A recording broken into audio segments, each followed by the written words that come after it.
주식시장에서 골든크로스라는 말을 들어보셨나요? 단기 이동평균선이 장기 이동평균선을 상향 돌파하는 이 황금빛 신호가 나타나면 마치 상승의 급행열차의 탑승권이라도 얻은 것처럼 여겨지곤 합니다. 많은 초보 투자자들이 이 순간만을 기다리며 매수 버튼을 누를 준비를 하죠. 하지만 만약 이 신호가 사실은 이미 떠나버린 버스를 향해 손을 흔드는 뒤늦은 환상에 불과하다면 어떨까요? 오늘 우리는 골든크로스라는 달콤한 이름 뒤에 숨겨진 차가운 진실과 진짜 고수들이 차트를 읽는 비밀을 파헤쳐보려 합니다. 이동평균선을 이해하기 위해 신나게 산책하는 강아지를 떠올려 보세요. 강아지는 주인보다 앞서 달려가기도 하고 뒤처지기도 하며 정신없이 움직입니다. 이 강아지가 바로 주가의 변덕스러운 움직임이죠. 그리고 주인의 차분한 발걸음을 연결한 선이 바로 이동평균선이라는 목줄입니다. 이 목줄은 강아지가 결국 어디로 향하고 있는지 그 큰 흐름과 방향성을 보여주는 중요한 단서가 됩니다. 즉, 매일의 자잘한 움직임에 현혹되지 않고 시장의 거대한 추세를 읽어낼 수 있는 첫걸음이 바로 이 선을 이해하는 것입니다. 그렇다면 이 이동평균선은 정확히 무엇을 의미할까요? 본질적으로 이것은 주가의 평균 발자국입니다. 특정 기간, 예를 들어 5일 혹은 20일 동안의 주가를 모두 더해 평균을 낸 값을 부드러운 선으로 이은 것이죠. 이 선이 필요한 이유는 주가의 매일매일의 소음을 제거하고 큰 방향성을 파악하기 위함입니다.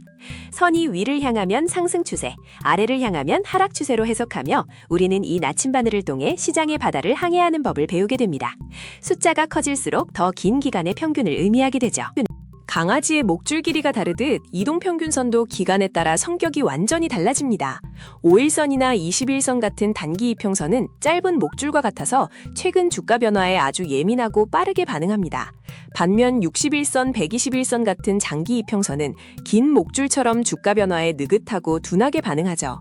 이 때문에 단기 이평선은 단기 매매 타이밍을 포착하는 데 참고하지만 거짓 신호가 많을 수 있고, 장기 이평선은 한번 방향을 잡으면 잘 바뀌지 않아 시장의 큰 흐름을 판단하는 데 높은 신뢰도를 보입니다. 이 둘의 관계를 이해하는 것이 분석의 핵심입니다. 이제 모두가 열광하는 골든크로스가 어떻게 탄생하는지 그 과정을 살펴보겠습니다. 모든 것은 주가가 하락을 멈추고 바닥을 다지는 1단계에서 시작됩니다.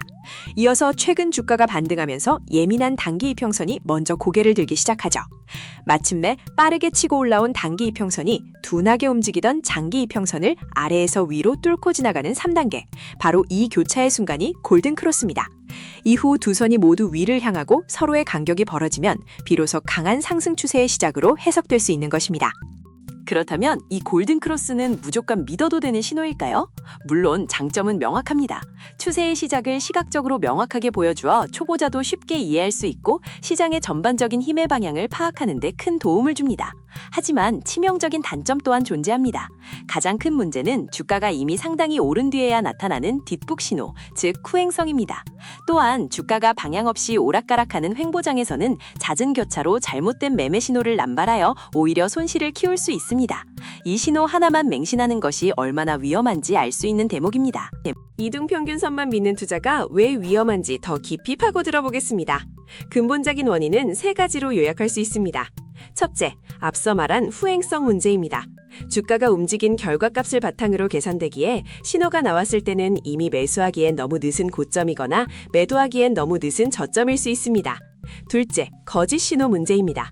특히 방향성 없는 횡보장에서는 단기적인 급등락에 휘둘려 잦은 교차를 만들며 투자자를 혼란에 빠뜨리고 불필요한 거래 비용만 증가시킵니다. 마지막으로 시장의 에너지인 거래량이나 과열 여부 등 종합적인 상황을 알려주지 못하는 단편적 정보의 한계입니다. 그렇다면 우리는 이 불안전한 지표를 버려야 할까요? 아닙니다. 이제부터 우리는 이동평균선을 한 단계 더 발전시켜 활용하는 법을 배울 것입니다. 모든 선이 똑같이 만들어지는 것은 아니기 때문이죠. 마치 동화 토끼와 거북이처럼 이동평균선에도 재빠른 토끼와 꾸준한 거북이가 존재합니다. 이 둘의 차이점을 이해하고 상황에 맞게 사용하는 것이 바로 분석의 깊이를 더하는 첫걸음입니다. 단순한 교차 신호에 의존하는 것을 넘어 선의 본질적인 성격을 꿰뚫어보는 것이죠. 이동평균선의 두 종류, 단순 이동평균과 지수 이동평균을 알아봅시다.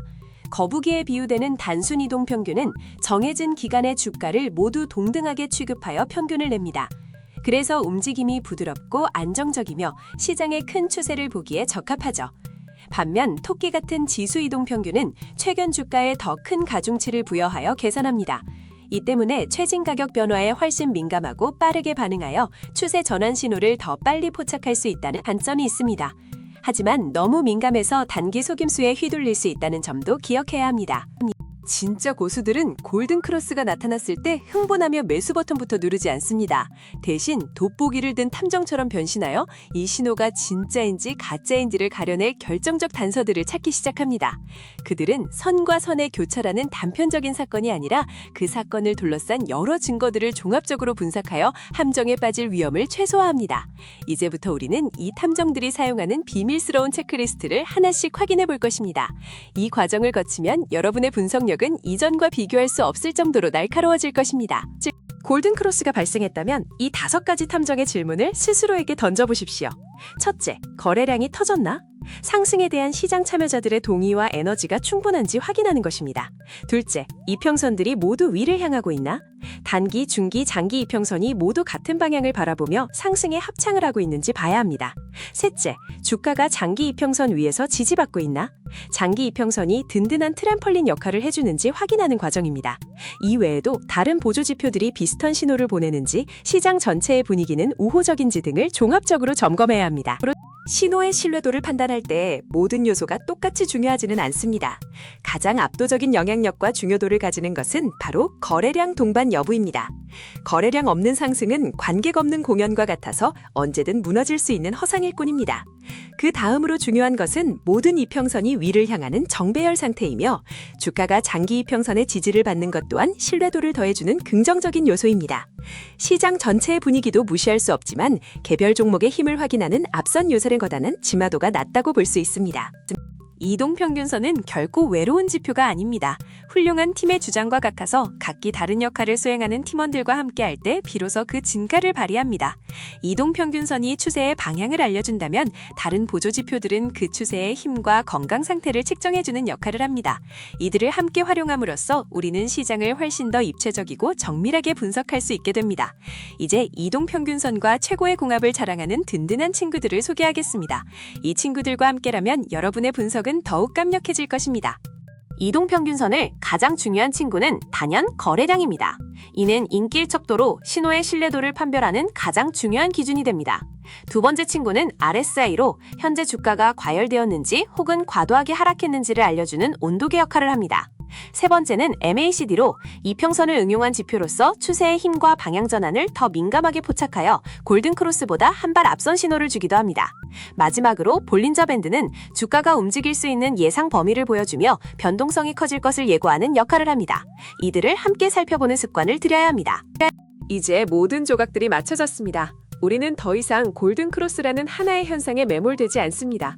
대신 이동평균선의 기본적인 성격과 방향성을 이해하고 골든크로스 신호를 비판적으로 인지하며 거래량과 RSI 같은 다른 지표들과 함께 종합적으로 판단하는 현명한 투자자의 시각을 갖추게 되었습니다. 이것이 바로 단순한 기술적 분석을 넘어 시장의 논리를 꿰뚫는 통찰력으로 나아가는 길입니다. 기억하십시오. 분석은 하나의 정답을 찾는 과정이 아니라 여러 단서를 종합해 가장 확률 높은 시나리오를 그리는 예술과도 같습니다. 오늘 우리가 배운 모든 것을 현명한 투자자의 피라미드로 정리해 보겠습니다. 가장 기초가 되는 바닥층은 이동평균선의 종류와 방향을 이해하고 골든크로스 같은 신호를 인지하는 단계입니다. 그 위 중간층은 이평선을 지지와 저항선으로 활용하고 거래량이나 RSI 같은 다른 지표와 함께 보는 단계입니다. 그리고 마침내 피라미드의 최상단에는 이 모든 정보를 바탕으로 내리는 종합적 판단이 위치합니다. 단 하나의 정보가 아닌 모든 정보를 아우르는 이 분석 피라미드를 항상 마음속에 새겨두시기 바랍니다. 오늘 수업을 통해 여러분은 더 이상 골든크로스라는 껍데기 신호에 흔들리지 않는 자신만의 분석 철학을 가진 투자자로 거듭났습니다. 주식 투자는 정답이 정해진 시험이 아니라 끊임없이 변화하는 시장에 대응하며 자신만의 길을 찾아가는 탐험과도 같습니다. 오늘 배운 이동평균선 활용법이 여러분의 탐험길에 든든한 나침반이자 지도가 되어줄 것입니다. 두려워하지 말고 그러나 항상 신중하게 여러분만의 투자 원칙을 세워나가시길 바랍니다.